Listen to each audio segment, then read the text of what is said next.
All right. This is essentially lesson 2 of pattern making with procedural materials. So we're going to talk about some masking. I'm going to talk about distorting patterns that are already, existing on your surfaces. The biggest thing to take away from this is masking. Let's talk about what masking is. So what is masking? Masking is essentially taking a pattern that essentially cuts a hole. So let me show you how that would work. So go ahead, let's open up a new window, and I'm going to go here, right here. We're going to go to the shader editor. I'm going to hit N to remove that. We're going to go ahead and get in a plane right here. Let's click New. Oh, this is the Geometry Nodes workspace. Shader editor. Let's click New. We have the principled. What I want to do is create a mask, and a mask can be any pattern you have. So let's go ahead and do that. So we'll go ahead and get in a color ramp right here. We'll get our color ramp, and then what I want to do is get in a mix shader. And what this mix shader does is allows you to mix two shaders together. Duh, I guess, but just to really help you remember. And then the other shader I want to get is a transparency. Transparent BSDF, and we'll plug this here. So the concept I want to teach you is masking. And what masking does, again, is it cuts a hole. So imagine we have two pieces of paper, and the one on top is this principled node. I'm going to go up here and turn on the shader editor. And let's just make it metallic for the demonstration purposes. So we have two pieces of paper, essentially. The top one is metallic, and the bottom one is, in this case, our transparency. And I want to use this factor right here to tell me how to use each one. And so in this case, actually, to make it a little easier to understand, we'll just get an emission instead. And then we'll show you transparency later. So let's go back to our analogy. The piece of paper on top is our metallic. The piece of paper underneath is our emission. And I want to use the factor socket to say, how can I cut a hole in this one to reveal this one? And so that is going to be the factor. So notice if I bring my factor to the right, it's just going to be our emission here. Bring factor to the left, it's only showing the metallic. So this guy is basically fading. A factor of 0 is metallic. Factor of 1 is emission. And this guy here evenly fades them together because he has no pattern to show you how to do it. And so in this case, that's where masking involves. We're going to create a mask, which is going to be a pattern to tell this factor where to reveal things. And so what I'm going to do is just plug this color ramp here. And now, remember, we have a value of 0, a value of 1, and that can exist through black and white. So the black, if we see how we have more black, that's going to be a factor of 0. Black in Blender is 0, and then white in Blender is 1. So if we bring over more of this, it's revealing a value of 1. So black is 0, white is value of 1. And so if we have a black and white texture, so let's get a noise texture. Now we're creating our mask. This is the idea of masking. So let's make this emission material just a value of 2 just to demonstrate. And let's make this base color darker so we can see it better. So now if I bring it in, notice, so we have this noise texture plugged in. So if we crunch in our color ramp, we're actually going to start seeing the noise texture. Let's bring our detail down. And then maybe bring our scale up a little bit. So now we have this. And so the black portion is this part of the texture. The white portion is this part of the texture. And we have plugged a mask into factor. So the best way to understand factor, and the factor is going to exist in several different nodes, but the factor is a slider that goes, all right, plug something into me so that I can tell you where to reveal this metal material and where to reveal this emission material, which exists plugged into these two shader sockets. And so now we've created the holes. This texture, the black is, or in I guess this case the white, is creating the holes in our material. Now we can just control it here. So now we have this. That is the basis of so much that goes into how I create like physical looking materials and patterns and things like this. But in this case, I want to use it to create transparency and an emission. So what I want to do is I'm actually just going to start from 0. So just start a new node. We're going to click new. I'm going to delete the principled. And we're going to go ahead and get an emission node. So Shift A search EM, emission. We're going to go ahead and get our mix shader. Plug him here, plug emission here, and we'll get our transparency here. Boom. There we go. So now we have these two things, but I want to point out if we bring our factor to the right here, it's going to be black. It's supposed to be transparent.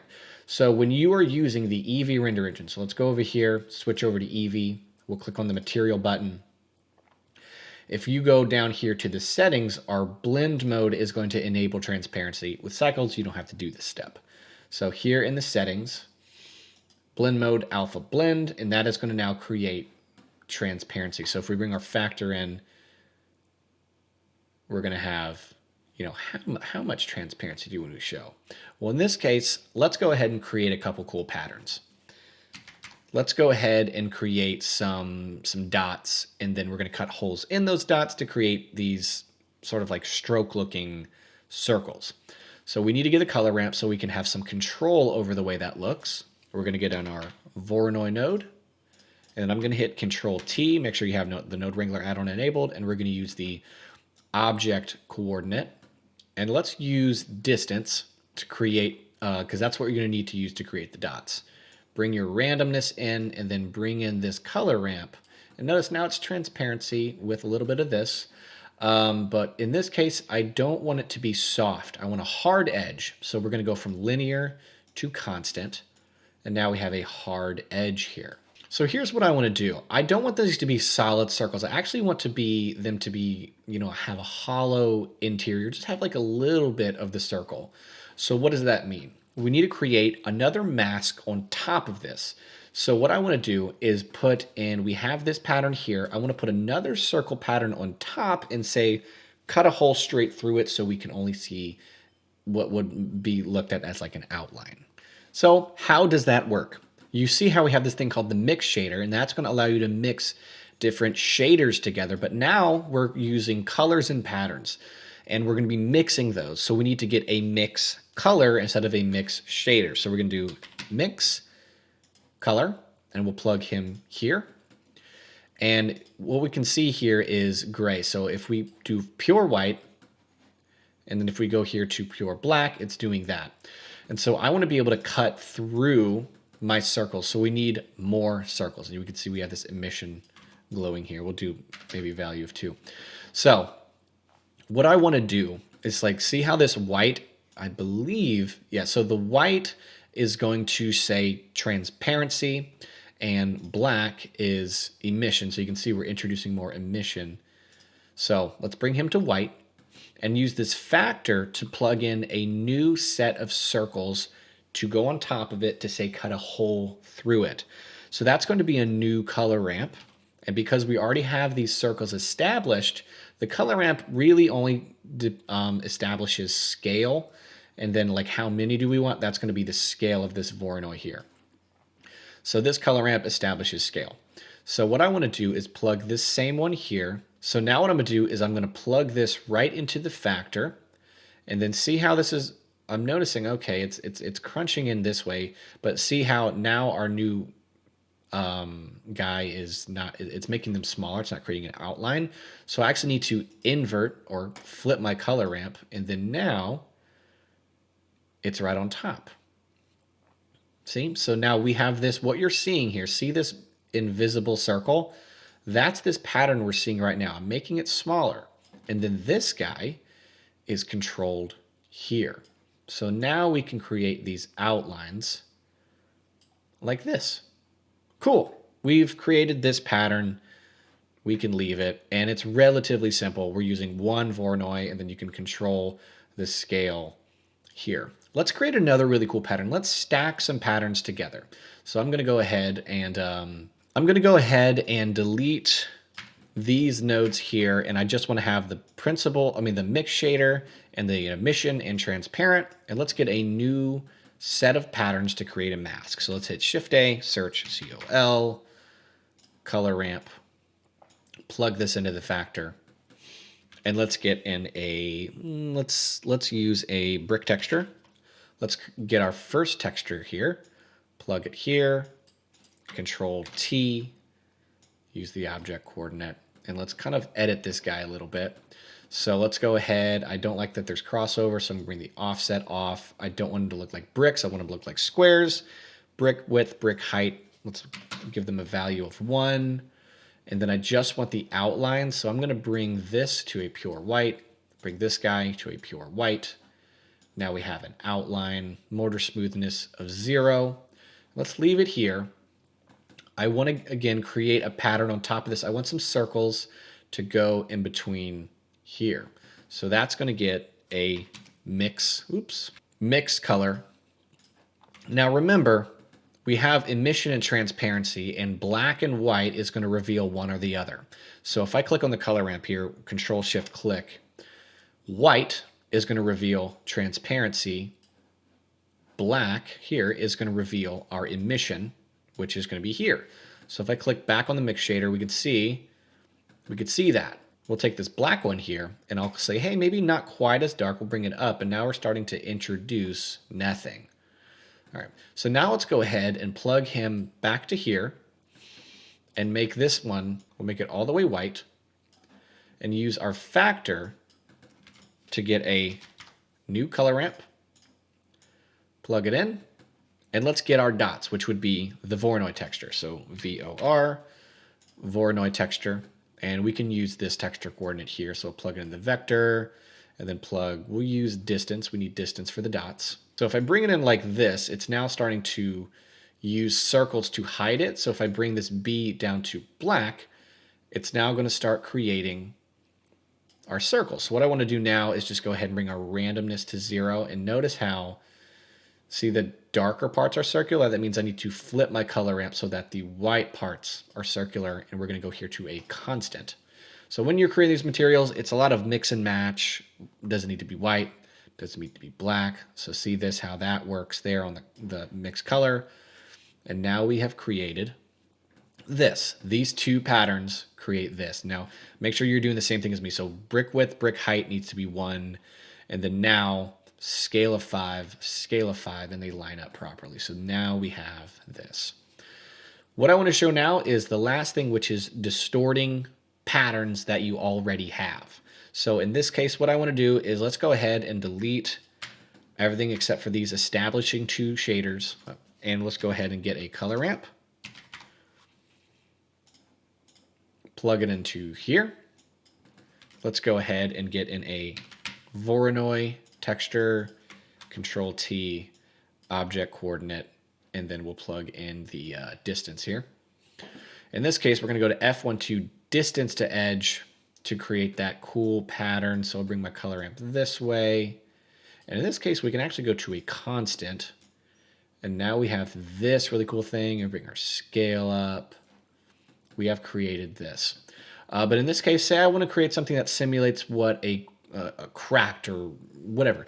The whole idea is let's add some detail to this. It's just straight right angles, 30-degree angles, crackle, whatever. And the way you would do that is adding another pattern behind it. So in this case, we're going to get in a noise texture and throw it there.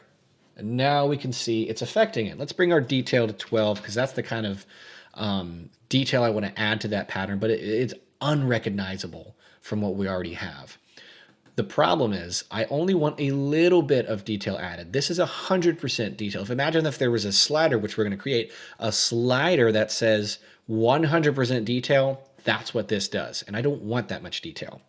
So what we need to do is get a mix color, plug it here, and then plug the mapping into B. So let's talk about what this does. Let's bring our factor to the right.